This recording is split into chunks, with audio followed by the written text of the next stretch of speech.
கிடைக்காம ரொம்ப ஏங்குறாங்க. ஆனா எங்களுக்கு ஸ்டேஜும் கிடைச்சு, பேசுறதுக்கு மைக்கும் கிடைச்சு, அதுக்கு மேல் த கிரேட் லெஜெண்ட் எங்க பக்கத்துல இருக்கிறப்ப ரொம்ப சந்தோஷமா இருக்கு. ஒரு சின்ன கவிதை மட்டும் அதை சொல்லணும்னு ஆசைப்படுறேன். எண்ணில் அடங்காத நட்சத்திரங்கள் நடுவில் ஒளிரும் வெண் நிலவு ஒன்றே, அது போல லட்சக்கணக்கான மக்களில் ஒருவர் தான் தலைவராகிறார், மக்களின் தலைவராகிறார். 1000 பேர் தலைவர் என்று வரலாம், ஆனால் மக்களின் தலைவர்கள் விரல்களை விட்டு எண்ணும் அளவில் தான் உள்ளனர். சாதியை அறவே ஒழிக்க போராடிய தந்தை பெரியார் மக்களின் தலைவரே. ஏழை பிள்ளைகளுக்கு கல்வியை அள்ளித்தந்த காமராசரும் மக்களின் தலைவரே.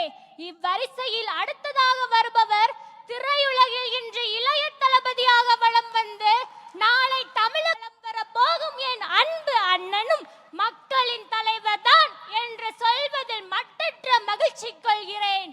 பாரதி மீட்கவும், இளைஞர்களை சிறை பிடிக்கும் போதையை ஒழிக்கவும் போர் ஒன்று தடுக்க போகிறார் தமிழகத்தின் நாயகன். அப்போரில் வருங்கால இந்தியாவின் தூண்களாக விளங்க போகும் நாங்களும் எங்கள் குடும்பமும்